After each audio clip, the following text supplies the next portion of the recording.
Só que o texto é bem claro, ele manda levantar uma serpente de bronze. Por que levantar uma serpente? Porque quem está embaixo vai ter que olhar para cima e olhar para essa serpente. Quando olhar para essa serpente, olha que interessante. Sabe quem era essa serpente de bronze? Não. Se eu te falar que era Jesus, você acredita? Se você me provar, eu acredito. Cadê aí? João capítulo 3, verso 14. Da mesma forma como Moisés levantou a serpente no deserto, assim também é necessário que o Filho do Homem seja levantado, para que todo aquele que nele crê tenha vida eterna. Meu Deus, olha. Olha só. Tá Oh, certo, então. aleluia. Glória a Deus.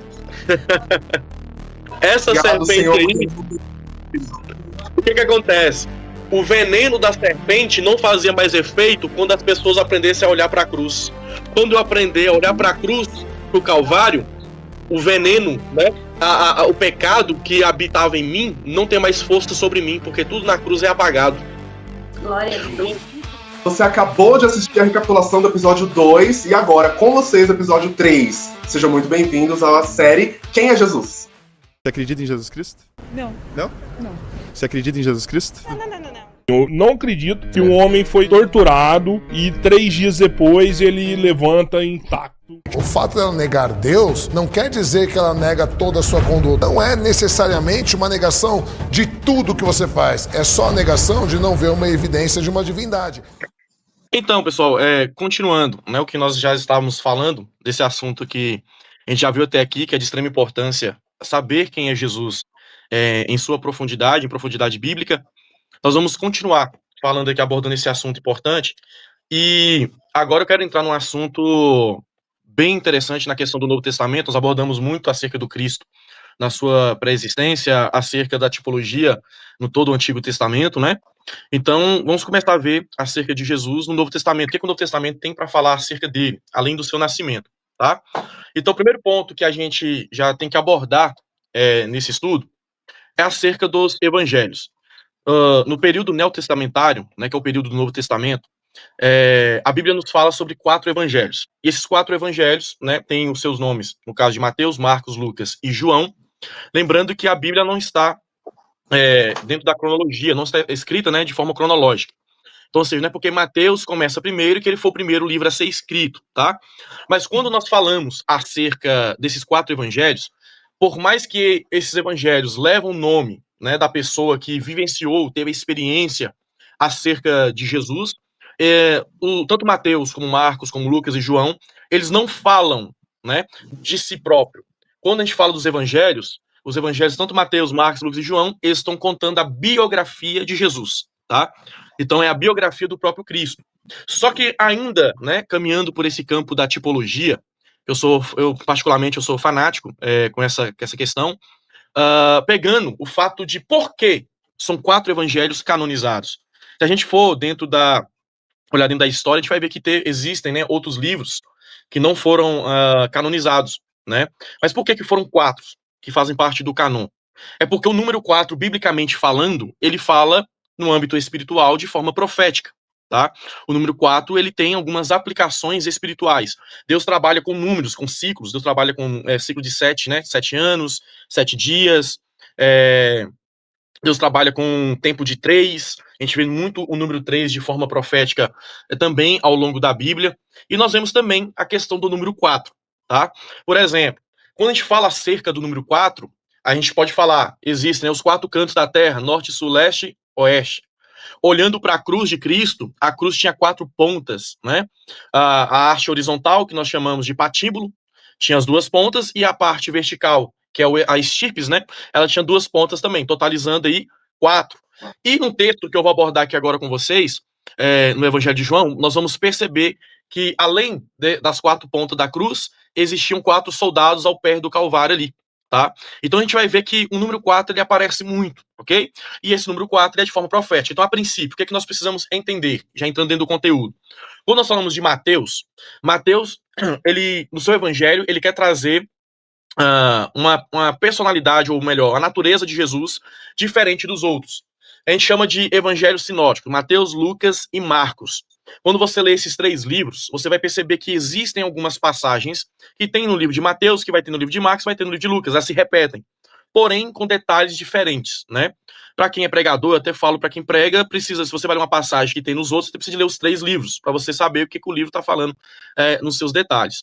Então, quando a gente fala sobre essa questão dos evangelhos sinóticos, a palavra sinótico significa ver junto. O que é isso? Não é que eles se repetem, né? Cada evangelho ali, ele traz uma visão diferente. É como se os 4 tivessem subindo uma montanha. E esses 4 subindo a montanha, o topo, né? Os 4 vão chegar no final, o destino é o topo. Vão chegar lá no final.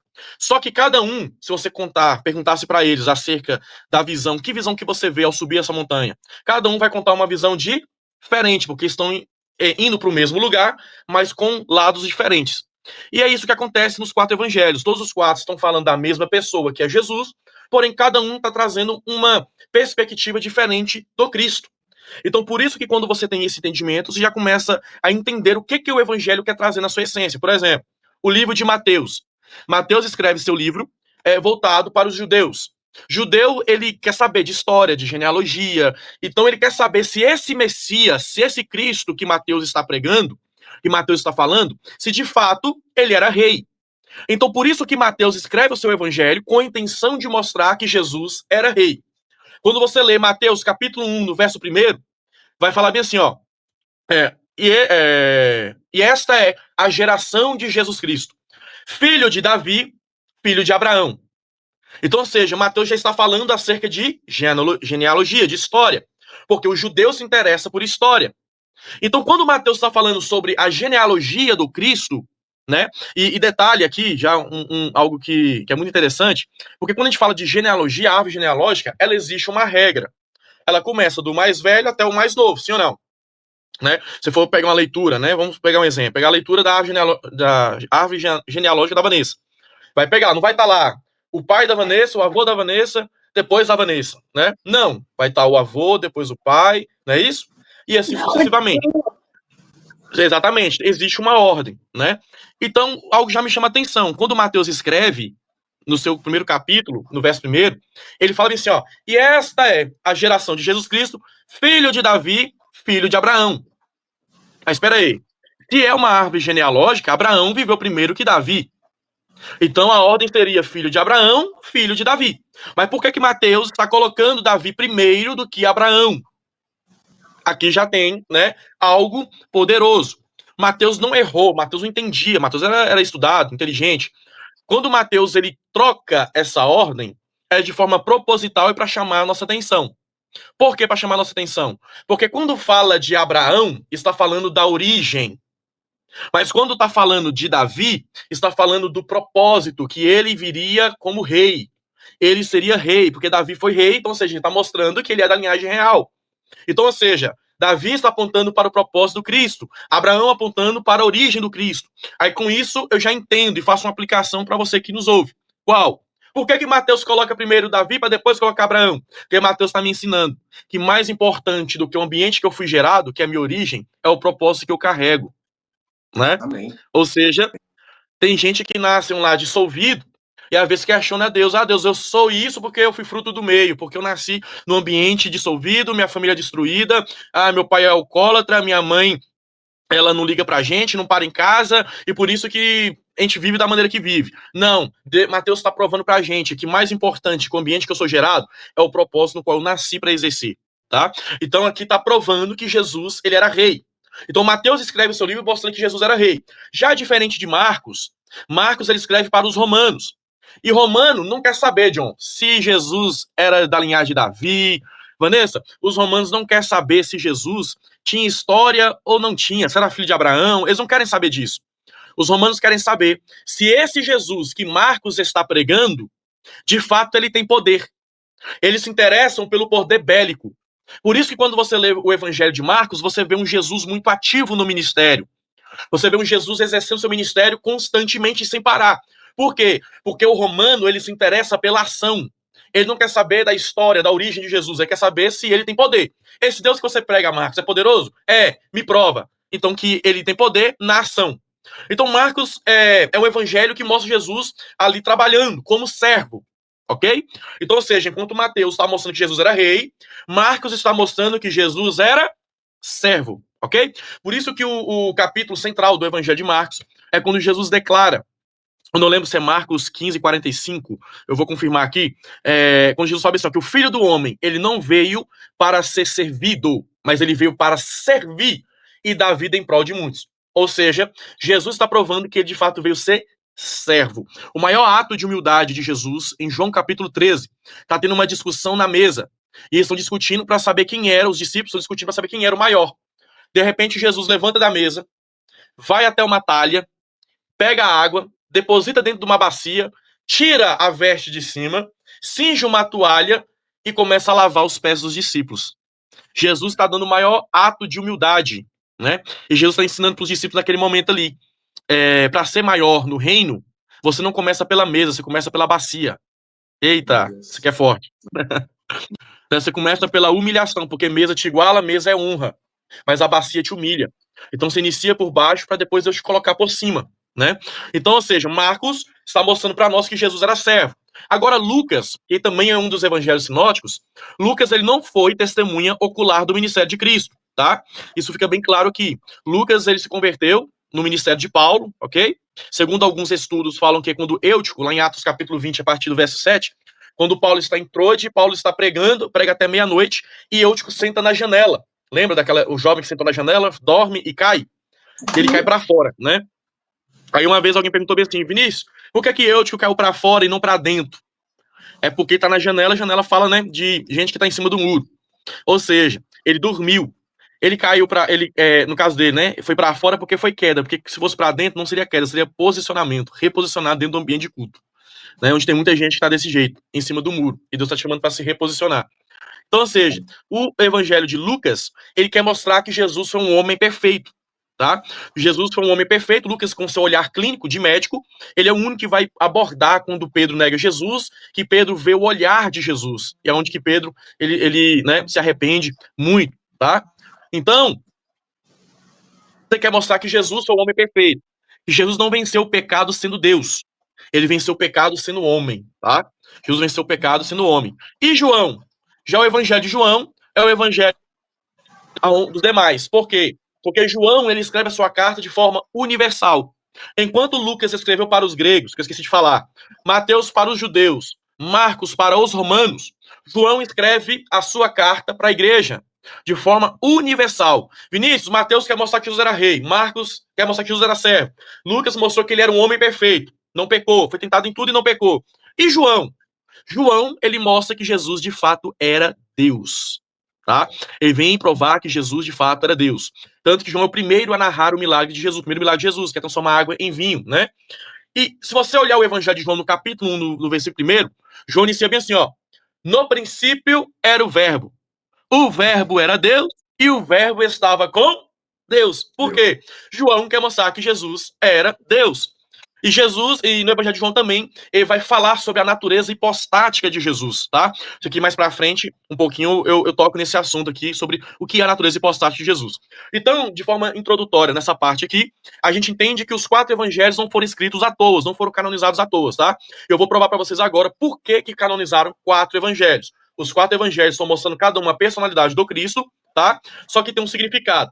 Primeiro ponto, bora lá. João capítulo 19, João. John, abre aí, chama você de João aí, ó. Abre aí, John. João 19, 23. Tendo crucificado Jesus, os soldados tomaram as roupas dele e as dividiram em 4 partes, um para cada um deles, restando a túnica. Esta, porém, era sem costura, tecida numa única peça de alto a baixo. Lê o verso 24 agora.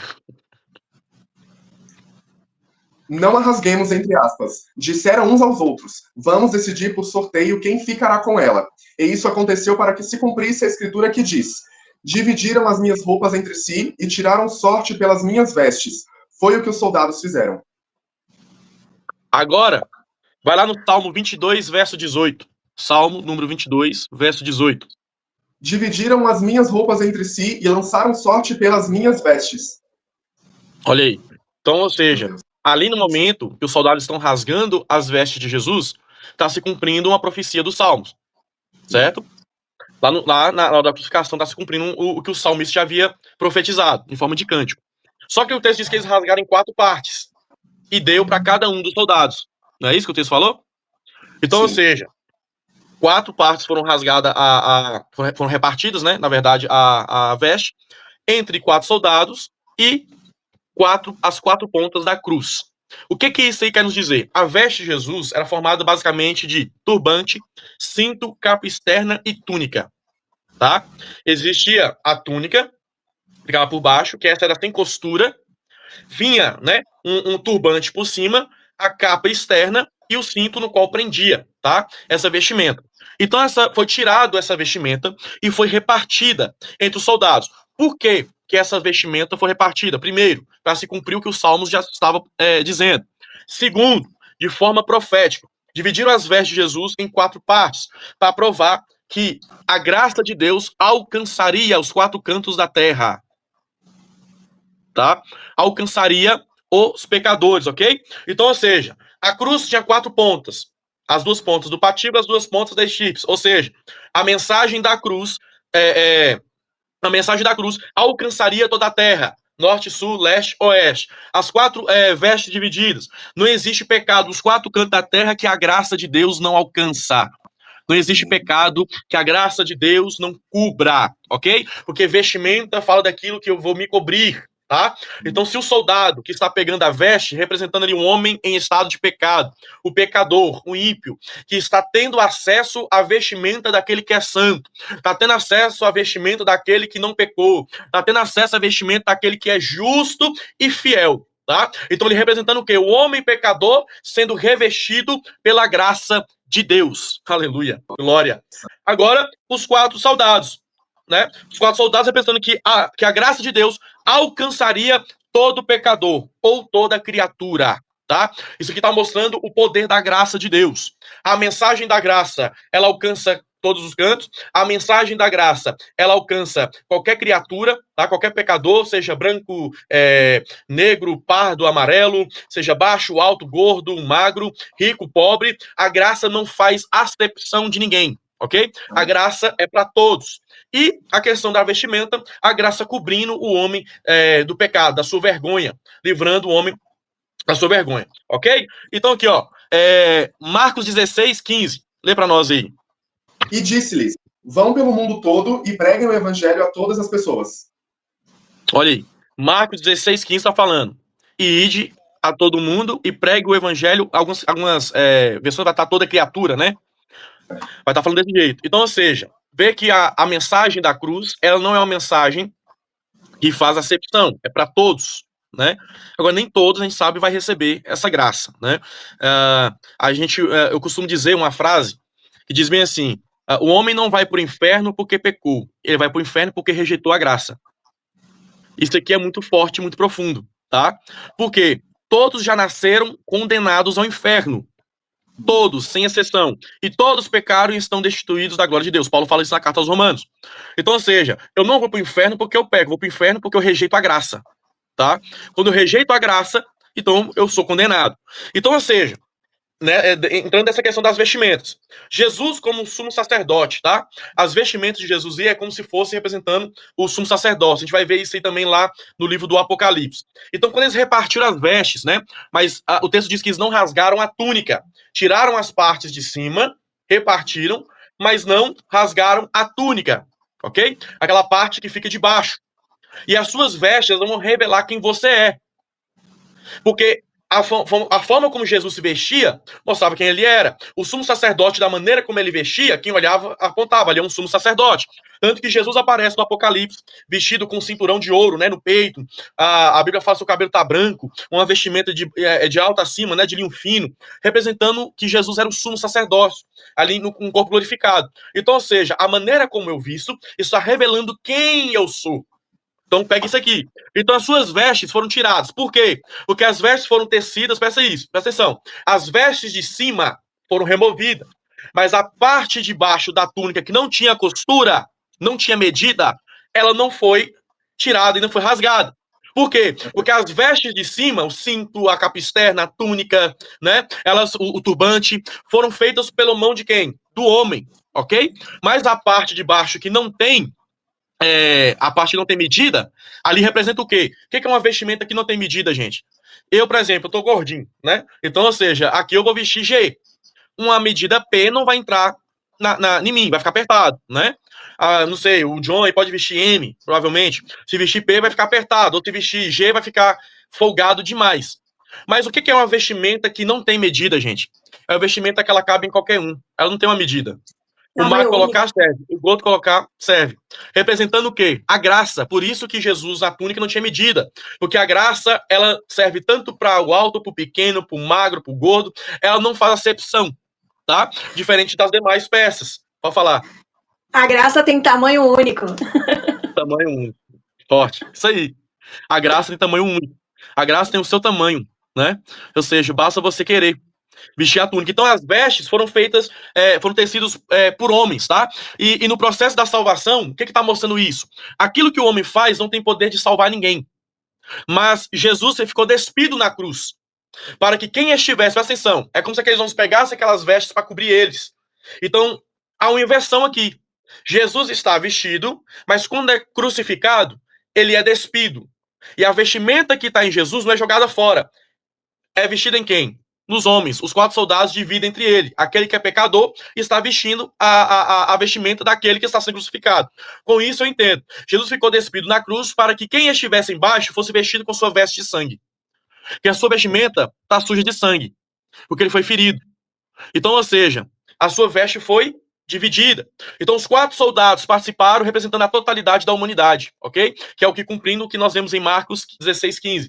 É a mensagem sendo pregada na totalidade. Agora, lê para mim 1 Pedro 2:9.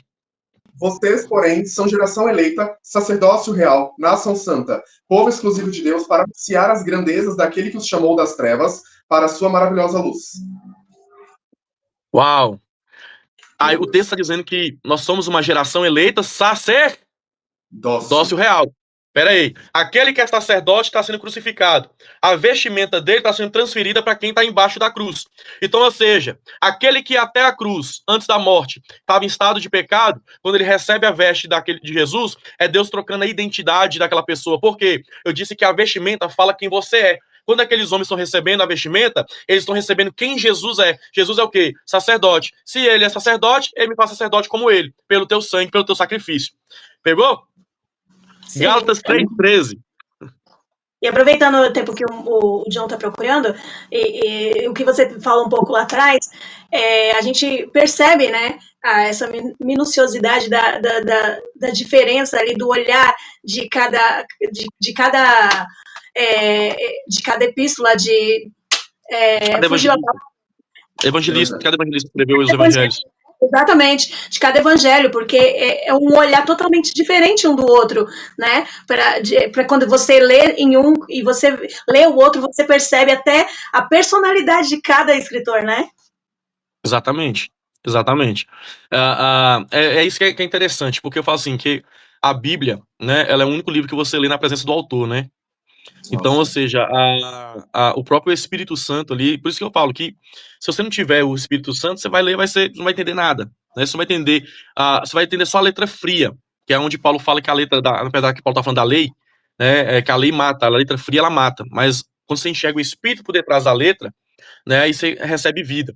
Então, de fato, você vê ali a personalidade, não só de Jesus, né, a questão, a diferença da visão dos evangelistas, né, a experiência particular que eles tiveram em si, né, cada um com Jesus. A Bíblia é fantástica, gente. A Bíblia é fantástica, ela é muito linda, os detalhes. Lê para nós aí, John, Gálatas 3:13. Cristo nos redimiu da maldição da lei, quando se tornou maldição em nosso lugar, pois está escrito: maldito todo aquele que for pendurado no madeiro. Olha que forte esse texto, gente. Quem era crucificado era considerado maldito, tá? Ou seja, Jesus se fez pecado por nós. A Bíblia vai falar. Ele se fez maldito no nosso lugar, para poder estar lá e ser crucificado, tá? Então, quando Paulo está falando que Jesus, né, foi feito maldito em nós, na cruz Jesus morreu como maldito, somente para nos tornar sacerdotes fora dela. Isso aqui é muito poderoso, gente. Olha para você ver. Aquele que é sacerdote, sumo sacerdote, vai ser crucificado na cruz, se tornando maldito, para que aquele é maldito se torne sacerdote fora dela. Porque a cruz era para todos nós. Pode falar.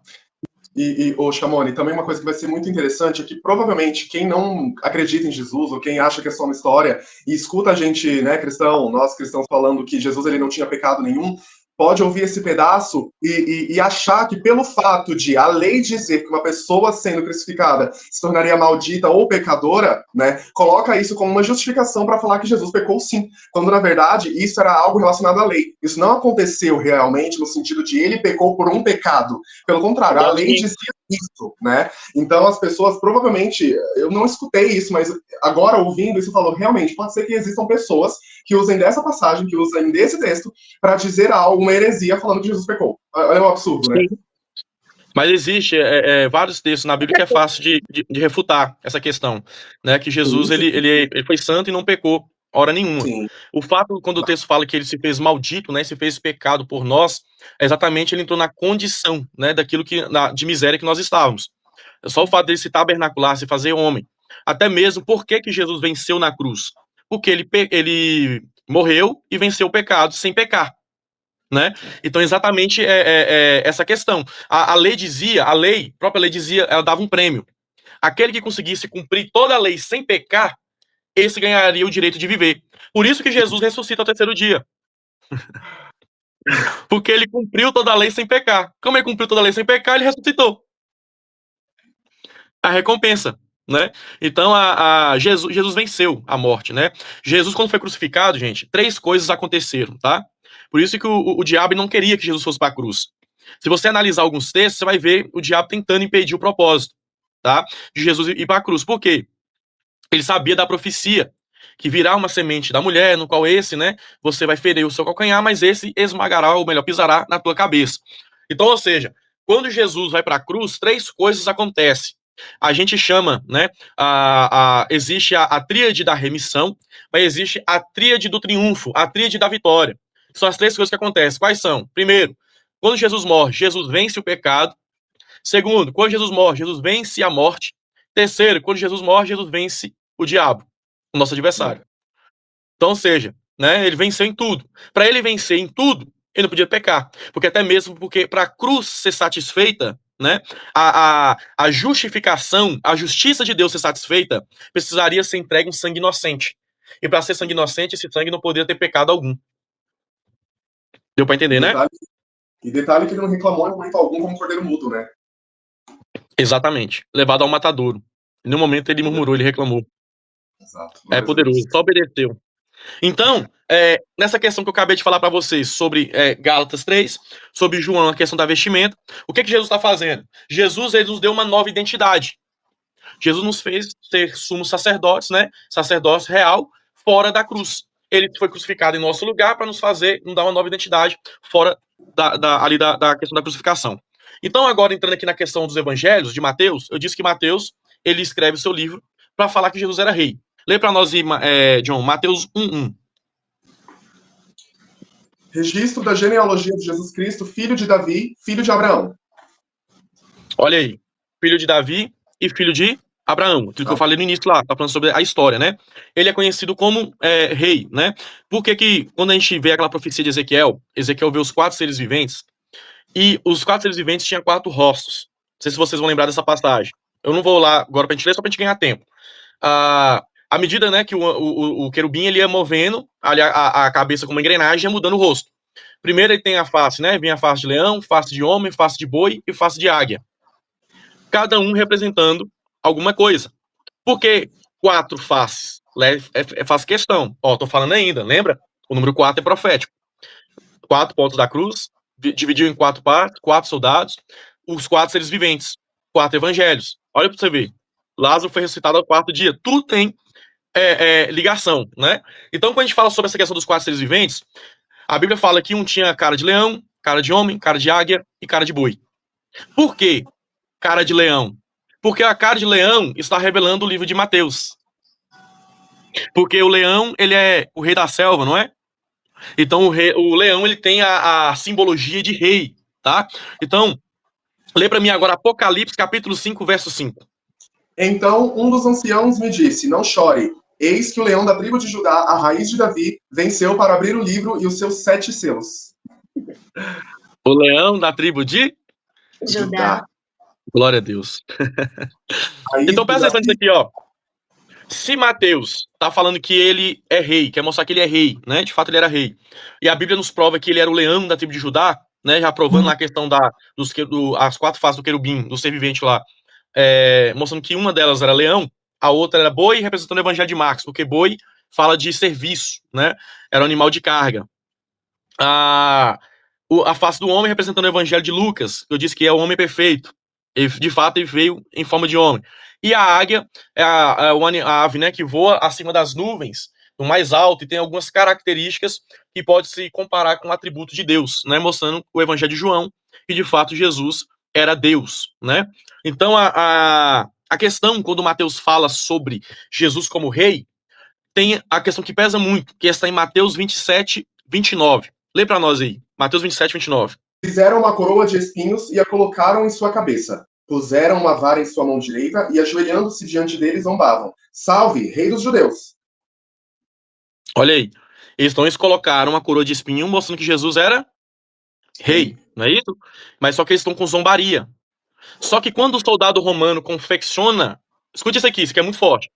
Quando o soldado romano confecciona uma coroa de espinho em forma de zombaria, em forma de deboche, mal saberiam eles que aquilo no mundo espiritual estava tendo uma grande vitória.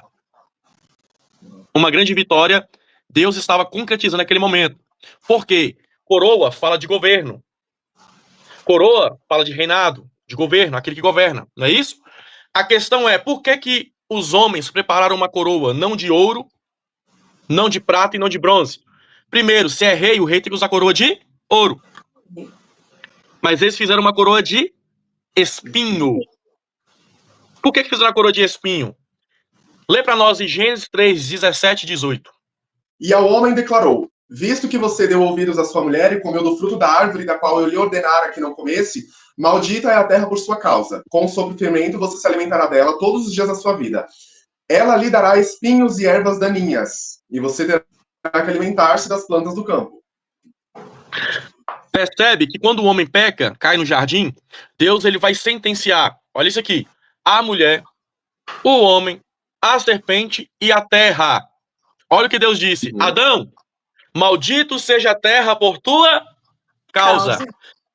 Romanos capítulo 8, versos 19 ao 25, vai falar que a terra geme. A criação, ela geme, tá? Esperando o seu dia da redenção. Então, ou seja, não é só nós que esperamos sermos salvos. A própria criação espera também. Porque quando Adão peca, a maldição do pecado foi tão grande e não só deformou o ser, nós, né? A criatura. A coroa da criação, que é o homem, mas deformou toda a criação, ao ponto da Bíblia dizer que nasceram na terra espinhos e abrolhos. Então o nascimento de espinho é a simbologia da maldição que a terra carregava, é a consequência do pecado de Adão.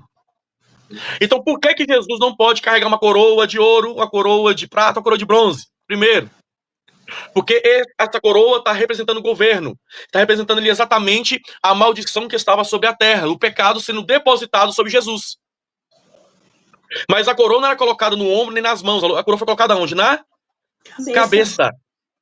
Por que na cabeça? Porque quando um animal, o cordeiro, o animal era levado para sacrifício, e eles levavam 2 animais, um era sacrificado, o outro ele era levado para o deserto, a pessoa que era culpada depositava a mão sobre a cabeça do animal e transferia toda a culpa dela para aquele animal inocente, e aquele animal inocente morria no seu lugar.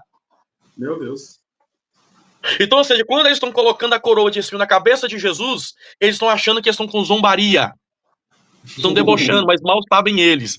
Eles estão cumprindo algo que faz parte do projeto de Deus. Aleluia. Deus é especialista em transformar maldição em bênção. Glórias a Deus. Isso aqui é muito forte, gente. Muito forte. Então, aqui, ó.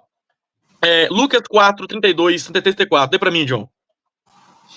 Perdão. Levíticos, capítulo 4, 32 e 34. Vocês vão entender o que eu tô falando. Se trouxer uma ovelha como oferta pelo pecado, terá que ser sem defeito. Porá a mão sobre a cabeça do animal, que será morto como oferta pelo pecado no lugar onde é sacrificado o holocausto. Então o sacerdote pegará com o dedo um pouco de sangue da oferta pelo pecado e o porá nas pontas do altar dos holocaustos e derramará o restante do sangue na base do altar. Retirará toda a gordura, como se retira a gordura do cordeiro do sacrifício de comunhão. O sacerdote a queimará no altar, em cima das ofertas dedicadas ao Senhor, preparadas no fogo. Assim o sacerdote fará em favor dele propiciação pelo pecado que cometeu e ele será perdoado. Amém. Olha aí, entendeu? Então Sim. o pecado, o animal que era oferecido em pecado, era transferido sobre a cabeça dele. Sim. O pecado da pessoa. Então, ou seja, Jesus ali está sendo crucificado, eu disse que ele foi feito em pecado por nós, não é isso? Porque exatamente Jesus precisava levar o nosso pecado para a cruz. Então, quando eles estão ali, né, colocando aquela coroa, está representando exatamente o quê? Cristo carregando sobre si a maldição divina em relação à terra. Quando Deus disse, Adão, maldito seja a terra por tua causa. É como se o governo que o pecado tinha, a morte tinha, né, estava sendo depositado naquele momento sobre Jesus. Então, olha para você ver, Gálatas 3,13. Lê para mim, Gálatas 3,13. Cristo nos redimiu da maldição da lei quando se tornou maldição em nosso lugar, pois está escrito, maldito todo aquele que for pendurado no madeiro. Olha aí. 1 Pedro 2,24 agora. Ele mesmo levou em seu corpo os nossos pecados sobre o madeiro, a fim de que morrêssemos para o pecado e vivêssemos para a justiça. Por suas feridas vocês foram curados. Glória a Deus e amém. Ele mesmo, amém. em seu corpo, cabeça, em seu corpo, levou sobre si os nossos pecados, e pelas suas feridas nós somos curados. Então, ou seja, era necessário Jesus ser ferido por meio da ferida dele e gerar cura em nós. Às vezes, a ferida que eu carrego é a resposta que alguém precisa, sabia disso? Sim. Isso aqui é muito profundo, gente. Às vezes a ferida tem... Quantas vezes, às vezes nós questionamos Deus, algumas feridas que o processo nos gera, nos causa, e nós questionamos a Deus o porquê. E Deus está falando com alguém que vai estar nos ouvindo agora, né, sobre isso. Deus permite algumas feridas porque essa sua ferida que você carrega hoje, ela vai ser resposta para alguém amanhã, tá? Porque Jesus foi necessário ser ferido para que, por causa das suas feridas, todos nós fôssemos sarados, tá? Recebemos cura da parte de Deus. Fechando aí, ó, Isaías 53:5. Mas ele foi transpassado por causa das nossas transgressões, foi esmagado por causa da nossa iniquidade, e o castigo que nos trouxe paz estava sobre ele, e pelas suas feridas fomos curados. Olha aí. Pelas suas feridas fomos curados, tá? Então era necessário Jesus passar por tudo isso aí. Então, ó, o que Mateus quer mostrar Jesus como rei? Aí eu fechando essa questão da coroa de espinho, tá? Como é que funcionava? Quando a coroa colocada na cabeça de Jesus, era Jesus vencendo o diabo. Ele estava tomando a sua coroa, como se estivesse tomando o seu governo de volta. O domínio. Quando dizer assim, governo, a coroa fala acerca de domínio, aquilo que eu domino, aquilo que eu governo. Era Jesus tomando o domínio do diabo para si de volta. Porque o domínio do homem foi perdido no jardim. Quando Adão peca, o diabo pega o domínio de volta, né? Pega para ele. Então Jesus veio tomar o domínio de novo. Por isso que Jesus caminhou por sobre as águas. Pedro caminhou sobre as águas, sim ou não? Sim. Por quê? Ali é a forma de Jesus mostrar que ele veio devolver o domínio perdido. Todo o domínio que o homem tinha no jardim, Jesus veio devolver. O domínio sobre a natureza. Jesus ordenou os peixes pularam na rede de Pedro. Jesus ordenou que o vento calasse e parasse, e assim aconteceu a tempestade. Se calou, parou. Né? Então, ou seja, Jesus veio para devolver o domínio perdido para o homem. Tá? Aí, olha que fantástico isso aqui. A coroa de espinho, quando é colocada na cabeça, ali é mostrando que o reino de Deus, o reino da luz, estava vencendo o reino das trevas, de forma tipológica. Porque quando dois reinos no Antigo Testamento entravam em guerra, em conflito um com o outro, o reino que vencia, olha isso aqui, o reino que vencia, o seu rei, chegava até o rei que perdeu, que estava derrotado, ele tomava a sua coroa e colocava sobre a sua cabeça como forma de vitória e como forma de despojo. O que ele está mostrando? Eu não somente venci, mas eu triunfei. Sabe qual é a diferença de vencer para triunfar? Isso aqui é muito forte, gente. Sabe qual é a diferença de vencer para triunfar? A Bíblia fala que Cristo triunfou na cruz. Porque vencer é somente eu derrotar o meu inimigo. Mas triunfar, além de eu derrotar ele, eu tomo tudo que ele tem. Eu despojo. Então, ou seja, quando Jesus triunfou na cruz, Jesus não só venceu a morte, não só venceu o diabo, não só venceu o pecado, mas Jesus pegou o homem que estava condenado, tirou do inferno para trazer para ele. Ele nos comprou pelo teu sangue. Jesus triunfou. Jesus não só venceu, ele triunfou sobre a morte. Aleluia. Glória a Deus. O dia que você tiver esse entendimento, você não vai deixar mais seta do diabo nenhum entrar na sua mente. Aí vamos provar? Vamos provar? 1 Crônicas, capítulo 20, verso 2. Leia para mim. 1 Crônicas, capítulo 20, verso 2. Davi tirou a coroa da cabeça de Moloque, uma coroa de ouro de 35 quilos, ornamentada com pedras preciosas, e ela foi colocada na cabeça de Davi. Ele trouxe uma grande quantidade de bens da cidade e trouxe também os seus habitantes, designando-lhes trabalhos com serras, picaretas, etc. Davi fez assim com todas as cidades amonitas, depois voltou com todo o seu exército para Jerusalém. Eu acabei lendo 3, mas complementa. A passagem que eu vou ler é a mesma coisa. Verso 29. Então juntou Davi a todo o povo e marchou para Rabá, e pelejou contra ela, e a tomou, e tirou a coroa da cabeça do seu rei, cujo peso era de 1 talento de ouro, e havia nela pedras preciosas, e foi posto sobre a cabeça de Davi, e da cidade levou muito grande despojo. Davi triunfou sobre o rei, porque quando um rei vencia um reino, vencia o outro, tomava-se a coroa da cabeça do rei perdedor e colocava na cabeça do rei que era vitorioso. Ou seja, os romanos estão achando que estão vencendo Cristo. Os romanos estão achando que está debochando Cristo. Mal sabem eles que tudo fazia parte do plano de Deus. Deus lá de cima só olhando e falando assim, isso mesmo, aplaudindo. Porque enquanto vocês colocam uma coroa, de forma profética, no reino espiritual está sendo declarado que Jesus venceu. Jesus naquele momento estava vencendo o pecado, vencendo a morte, vencendo o diabo. Aleluia, glória a Deus. Lucas capítulo 4, verso 6. Feche isso aí, leia pra mim. Lucas 4, 6. Só pra quem é incrédulo acreditar? Só pra quem tá duvidando acreditar? E lhe disse, eu te darei toda a autoridade sobre eles e todo o seu esplendor, porque me foram dados e posso dá-los a quem eu quiser. Isso aí, ó, é a passagem da tentação. Quem tá falando isso aí é quem? Diabo. Se você leu, o próprio diabo. Ele tá falando que foi entregue pra ele. Alguma tradução vai falar isso, a mim foi entregue. Ele tá falando sobre os quê? Os domínios dos reinos, não é isso?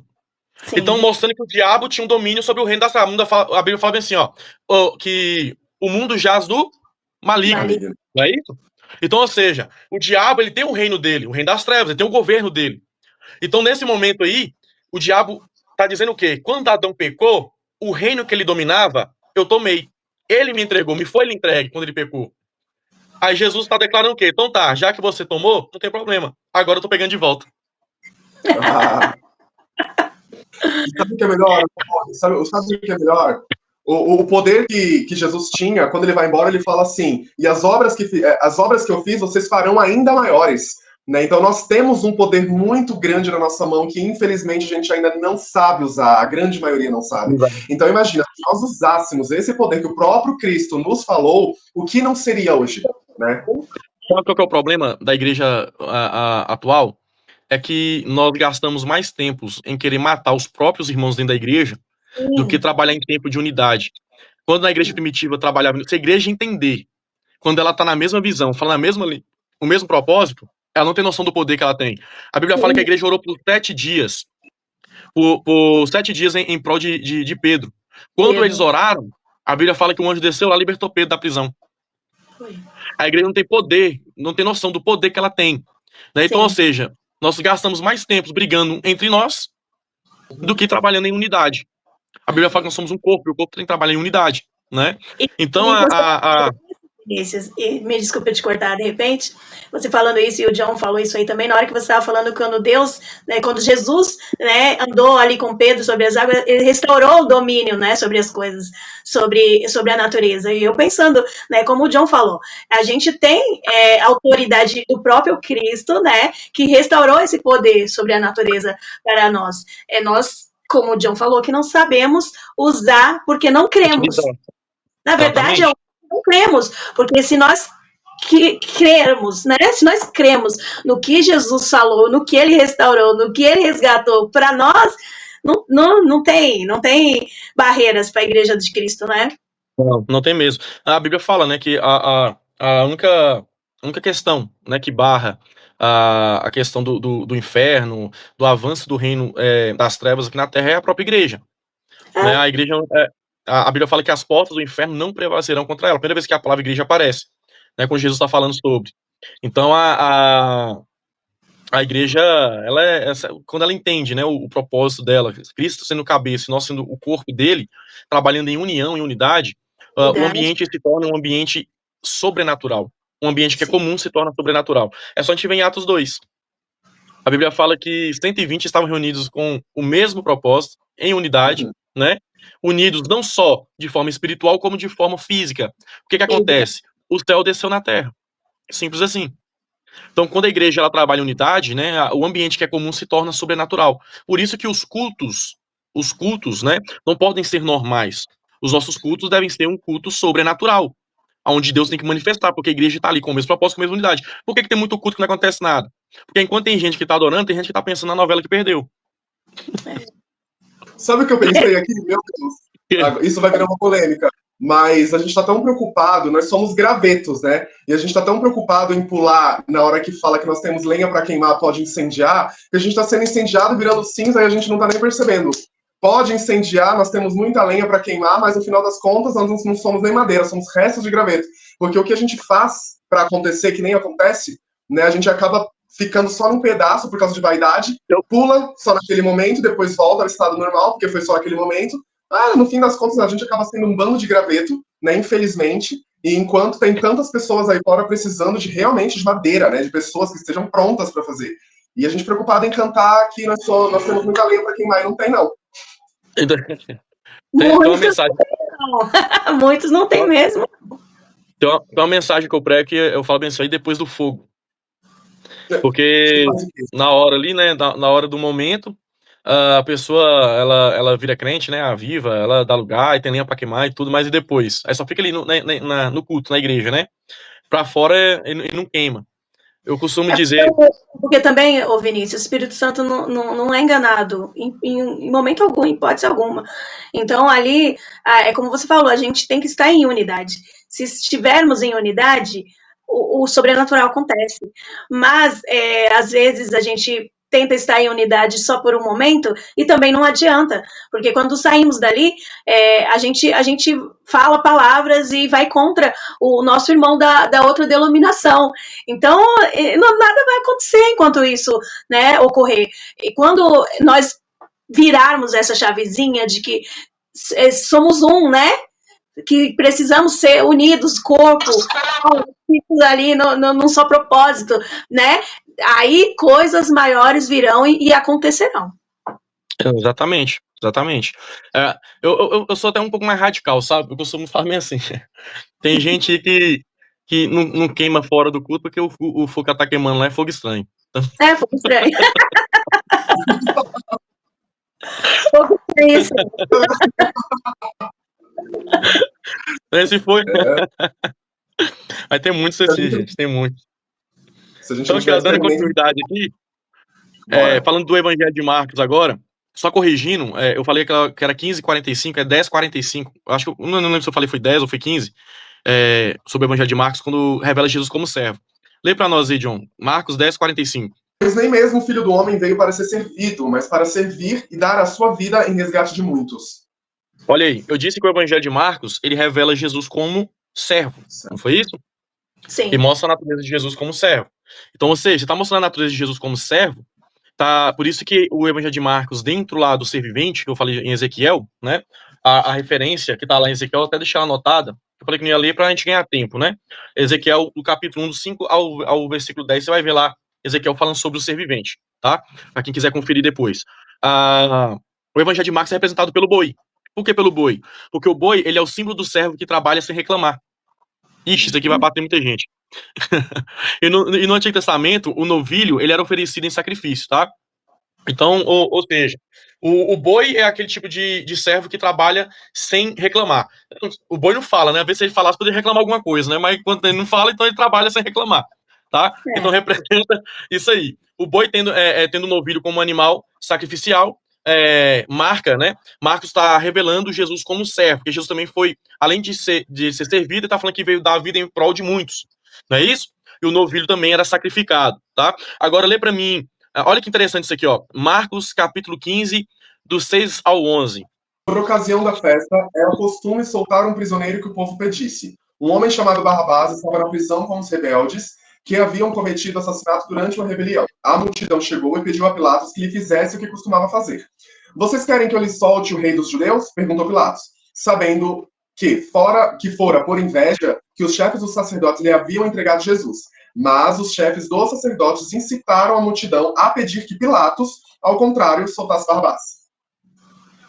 Olha aí. Aí tá falando o quê? Era tradição, né? Quando dois condenados eram levados perante o povo, na Páscoa, soltar alguém que era condenado, né? Alguém que ia ser condenado à morte.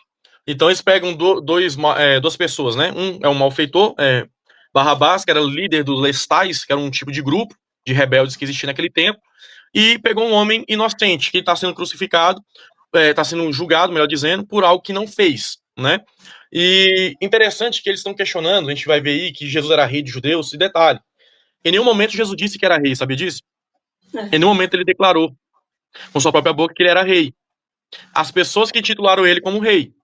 É claro que em algumas passagens ele vai falar algo que vai, o meu reino não é dessa terra, tal, a gente sabe que ele é rei e sabe que o reino dele não é aqui. Mas em um momento ele declarou, até mesmo porque ele sabia, né, que podia usar essas palavras contra ele, tanto que usaram isso, mas de forma falsa. Aí o texto fala que eles vão liberar Barrabás e vai prender quem? Jesus, né? Eu lembro quando eu era menor, quando eu não tinha entendimento de Bíblia, nem crente eu era, eu assistia os filmes de Jesus ali na parte, chegar a parte da crucificação, né, horas antes da crucificação, e a gente sempre ficava com raiva, né, eu ficava com raiva, porque soltou Barrabás, Jesus não fez nada, por que ele vai morrer no lugar dele, e tal, e na verdade ele já é a graça tipificada, mostrando que Jesus estava indo morrer no lugar de um homem que era cheio de defeito, um homem pecador. E quem era crucificado na cruz do meio era considerado o pior dos pecadores. Jesus não foi crucificado na cruz da esquerda nem na cruz da direita. Ele foi crucificado na cruz da onde? Do meio. Porque Jesus está representando que a graça, ela abraça o pior dos pecadores. Não existe pecado na terra que a graça não perdoa, tá?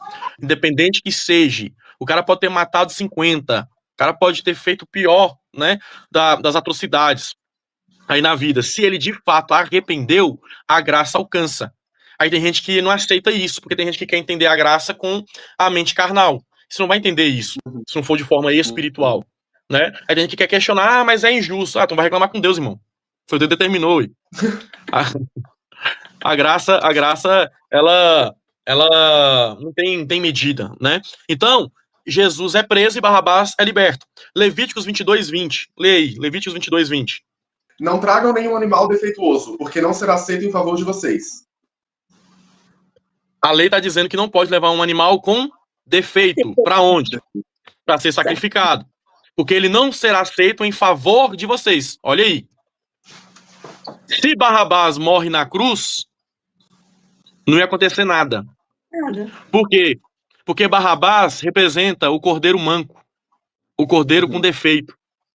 Mas Jesus está representando o cordeiro que é perfeito. O cordeiro que não tem defeito nenhum, que não tem mácula. Então, se Barrabás morre na cruz, a justiça de Deus não era satisfeita. Por quê? Porque Barrabás não poderia perdoar o pecado de ninguém, não poderia morrer em nosso favor. Mas Jesus morre.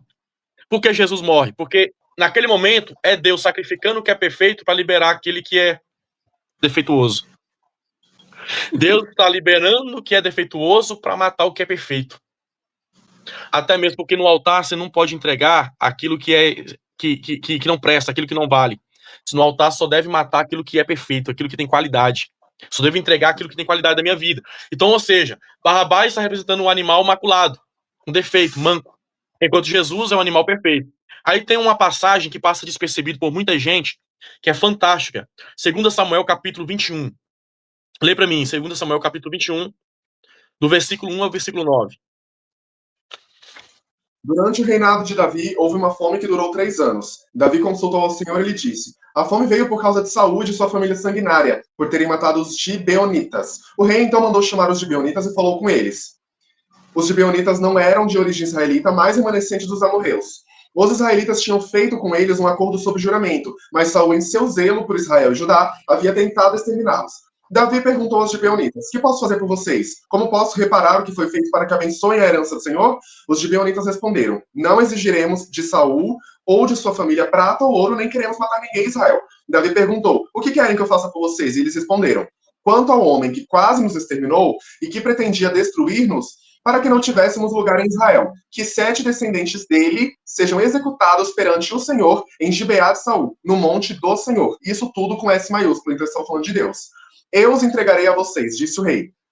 O rei poupou Mefibosete, filho de Jonatas e neto de Saul, por causa do juramento feito perante o Senhor entre Davi e Jonatas, filho de Saul. Mas o rei mandou buscar Armoni e Mefibosete, os 2 filhos de Rispa, filha de Aiá, tinha dado a Saul. Com eles também os 5 filhos de Merabi, filha de Saul, tinha dado a Adriel, filho de Berzilai, de Meolá. Ele os entregou aos gibeonitas, que os executaram no monte perante o Senhor. Os 7 foram mortos ao mesmo tempo, nos primeiros dias da colheita da cevada. Então Rispa, filha de Aiá, pegou um pano de saco e o estendeu para si sobre uma rocha, desde o início da colheita até cair a chuva do céu sobre os corpos. Ela não deixou que as aves de rapina os tocassem de dia, nem os animais selvagens à noite. Quando Davi foi informado de que Rispa, filha de Aiá, concubina de Saul, havia feito, mandou recolher os ossos de Saul e de Jonatas, tomando-os dos cidadãos de Jabes de Leade. Olha aí, a história... Por que eu fiz questão de fazer essa leitura? A história está falando que acerca quando Saul, né, ele vai quebrar um voto que Josué vai fazer lá no passado. A gente ganhar tempo, não vou entrar nessa questão. Então, os gibeonitas, né, tá falando aí, eles se revoltam porque Saul quebrou, né? Na época lá, quase exterminou eles. E havia uma aliança que Josué fez com esse povo, na qual eles não poderiam morrer. Então, Saul vai e quebra essa aliança, né? Essa aliança que foi feita lá no passado. Aí Davi, como forma de punição, pergunta eles o que eles deveriam fazer. Então eles determinam que matassem, né, aqueles que da família de Saul ainda que estivessem vivos. Só que aí o texto diz que dentro de um dos filhos tinha um homem chamado Mefibosete. Não é isso? E esse Mefibosete morreu. Só que esse Mefibosete não é o Mefibosete manco. Não é o Mefibosete coxo, aquele que a ama dele derruba ele, quebra as pernas, né? E ele vai lá para Lodebar, não é isso? Depois Davi manda chamar ele para sentar na mesa com o rei. Tem louvores que falam acerca da sua história. Então percebe que dentro da linhagem de Saul tinha 2 Mefibosete. Tinha um que era perfeito e tinha um que era manco. Só que quando os gibeonitas ordenam que mata, Davi não sacrificou o que era manco, Davi sacrificou o que era perfeito. Meu Deus. Por que é sacrificado o que era perfeito? Porque o Mefibosete que era manco está representando exatamente nós. O que era perfeito é como se fosse já o sacrifício de Cristo que viria tempo na frente. O animal que era perfeito sendo sacrificado no lugar daquele que é imperfeito. Então, naquele momento, era como se Mefibosete, o manco, estivesse virando para Davi dizendo bem assim, ó, um perfeito morreu em meu lugar. Uau! Se alguém chegasse e perguntasse bem assim, ó, para Mefibosete o manco, Mefibosete, mataram o Mefibosete que era perfeito, por que não matou você? Aí ele vai falar, porque um perfeito morreu no meu lugar. Aleluia. Cara, isso é muito lindo, é muito fantástico. Aí, fechando essa questão aqui de Marcos, né, com Jesus como servo, que veio dar a vida em prol de muitos, que, né, além de servir, ele veio dar a vida em prol, que é o que nós estamos focando. Ele fala isso em Mateus 27, 24. Lê para mim, Mateus 27, 24. Quando Pilatos percebeu que não estava obtendo nenhum resultado, mas, ao contrário, estava se iniciando um tumulto, mandou trazer água, lavou as mãos diante da multidão e disse: estou inocente do sangue deste homem, e responsabilidade de vocês. O que Pilatos fez? Ele lavou os pés, é isso que o texto fala? Lavou as mãos. Lavou as mãos, né? Por que Pilatos está lavando as mãos, gente? Levíticos 16, verso 4. John nunca folheou tanta Bíblia na vida dele.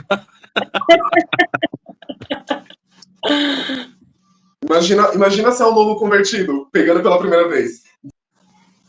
Ele vestirá a túnica sagrada de linho com calções também de linho por baixo, porá o cinto de linho na cintura e também o turbante de linho. Essas vestes são sagradas, por isso ele se banhará com água antes de vesti-las. O que esse texto está falando? o sacerdote, antes de sacrificar o animal, ele se lavava suas mãos, lavava o seu corpo. Quando ele se lavava, ele estava declarando que o animal ele era apto para o sacrifício. Então, quando Pilatos ele está lavando as suas mãos, ele estava dizendo, o sacerdote estava dizendo, né? Deveria lavar as suas mãos antes do cordeiro ser sacrificado. Porque o ato de lavar as mãos, ele estava dizendo que o animal era perfeito para aquele sacrifício, naquele momento. Então, ou seja, no Novo Testamento, durante a Páscoa, o sacerdote inspecionava o cordeiro para o sacrifício no templo. No dia do sacrifício dele, o sacerdote teria que lavar suas mãos sobre o cordeiro, e declarando apto para o sacrifício. Estava dizendo que não, esse animal é puro e ele pode ser levado, sacrificado por todos que estão aqui. Então é exatamente por isso que Pilatos lava as mãos. Pilatos primeiro interroga Jesus. Por que está interrogando? Porque Pilatos está tentando achar algum erro nele, mas não acha. Sim. Como não acha nenhum erro, após não achar, ele pega e lava as mãos. Quando ele lava as mãos, o que ele está declarando? Pode sacrificar, porque não tem erro nenhum nele. Não tem pecado algum. Ele é perfeito. Então, porque Jesus é o verdadeiro Cordeiro de Deus, é o único apto para tirar os pecados, não apenas da nação de Israel, mas pela toda a humanidade. Aleluia. Glória a Deus. E como tá sendo dito desde o primeiro episódio dessa série, tudo linkado um ao outro, do começo ao fim, né? A palavra, ela mesmo se testifica dela mesma, né? É linda demais. A Bíblia ela é fantástica, gente. A Bíblia ela é muito linda. É coisa assim, surreal. É surreal. Agora, Lucas, para fechar essa parte aqui, Lucas e João. Agora, rapidinho, a gente fecha essa parte do episódio e a gente caminha para o final, que é mais rápido. Lucas 19:10. Pois o Filho do Homem veio buscar e salvar o que estava perdido. Pois o filho de quem? Homem. Lucas, ele vai apontar Jesus a todo momento como filho do homem. Por isso que eu disse que Lucas escreve seu evangelho mostrando que Jesus foi um homem perfeito. Filho do homem está representando que, de fato, ele veio como homem, né? Ele veio como totalmente homem, tá? Despiu da sua glória, como Paulo fala na carta, né, aos Filipenses, capítulo 5.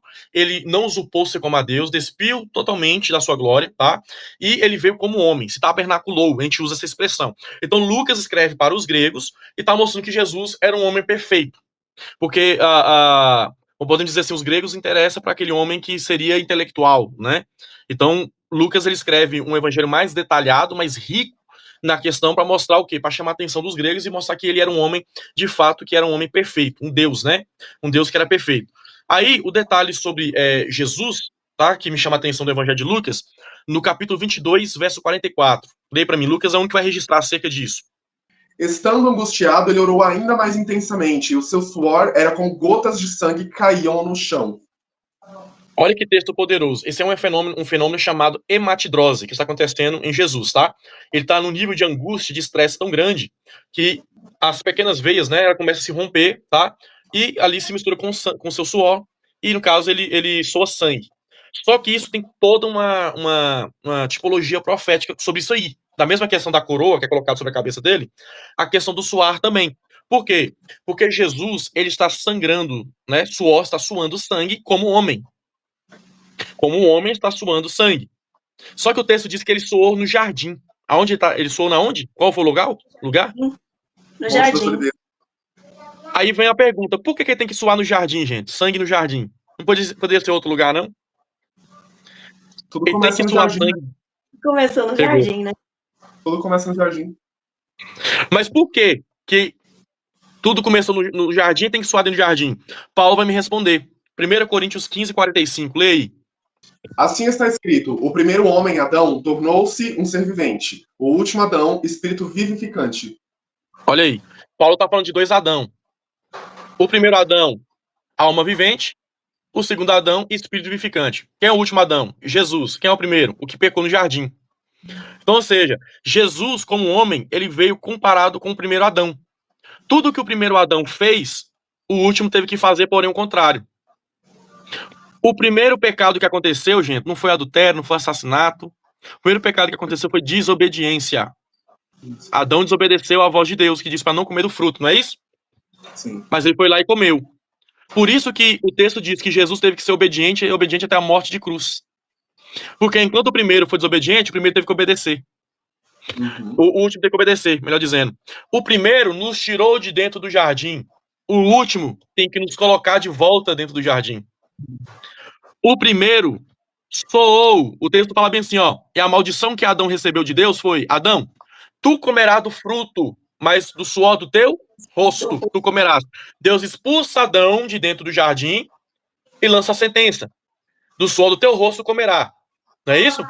Só que agora, o último Adão, ele não vai suar fora, ele vai suar do lado de dentro. Uau! Meu Deus do céu, que maravilhoso! Inclusive, nesse final de semana, eu pregando, eu falei sobre isso. Adão suou do lado de fora, sim ou não? Só que Jesus é o último Adão, ele não só suou do lado de dentro, o que ele fez? Ele sangrou. Suou sangue. Por quê? Aí eu faço até conjectura, porque era Deus dizendo para Jesus: Jesus, você não pode fazer menos do que o primeiro fez. Porque se Jesus só soa do lado de dentro, ele está igualando com a maldição do que suou do lado de fora. Só que Jesus precisa entregar do lado de dentro mais do que o primeiro entregou do lado de fora. Aí com isso Deus me entregou algo para poder profetizar para a igreja, né? E lá eu preguei e eu quero aproveitar esse trecho e profetizar sobre a vida das pessoas que nos assistem nesse momento. E é o quê? Enquanto o primeiro soou, né? O primeiro só suou do lado de fora, o último Adão, que é Jesus, ele não só suou, como sangrou do lado de dentro. É Deus dizendo para nós da seguinte maneira: não entregue fora mais do que aquilo que você entrega do lado de dentro. Meu Deus. Então, ou seja, né? Tem gente que quando era do tempo do mundo, ele fazia de tudo. Quando ia dançar, dançava, né? Pulava, e quando ia cantar, saía rouco, mas na igreja fica lá calado, fica parecendo uma estátua, né? Gelado, não dá um glória, não dá aleluia, e quando vê alguém fazendo, é deboche, ainda critica. Então é Deus falando o quê? Não entrega mais fora do que você tem que fazer aqui dentro, né? Então Jesus aí vai sangrar do lado de dentro também, porque até mesmo naquele momento, quando Jesus está suando, e Jesus está sangrando, o texto diz que o sol pinga na terra, e Jesus naquele momento está quebrando a maldição que estava sobre Adão, sobre o homem. Assim como a coroa, é Jesus quebrando a maldição sobre a terra, sobre Adão, Jesus está quebrando a maldição quando ele pinga, né, quando está suando sangue. Com a mulher, ele vai quebrar a maldição quando ele usa a própria mulher, que foi enganada, a primeira que foi enganada lá dentro do jardim. Deus usa a própria mulher para poder gerar vida, né? Tanto que a mulher Maria gerou Jesus e não teve semente masculina, não teve semente do homem, foi o próprio Espírito Santo que gerou nela. O texto é bem claro, fala, né, descendente da mulher, não terá semente do homem. Então, ou seja, Deus ele soube trabalhar, né, em cima desses detalhes. Então, Jesus está representando o quê? O primeiro Adão, o primeiro pecou no jardim, o último não podia pecar no jardim. O primeiro não resistiu à tentação, o último resistiu até o fim. Foi tentado em tudo, em várias coisas e não pecou. O primeiro pecou no jardim e recaiu sobre toda a humanidade. O último não veio o pecado. Por ele veio a salvação para toda a humanidade. É aquele dito que diz: eu não estava no jardim quando Adão pecou, mas eu também não estava no Calvário quando a graça me alcançou. Né? Então, ou seja, né, de todas as formas, aí nós somos beneficiados por Deus, tá? Então, o suor representa a sentença que o primeiro Adão, né, recebeu. E o sangue, né, que Jesus derramou, representa o resgate, porque sem sangue não há remissão de pecados, como diz escritor aos Hebreus, no capítulo 9, no verso 22. Quer falar alguma coisa, Vanessa?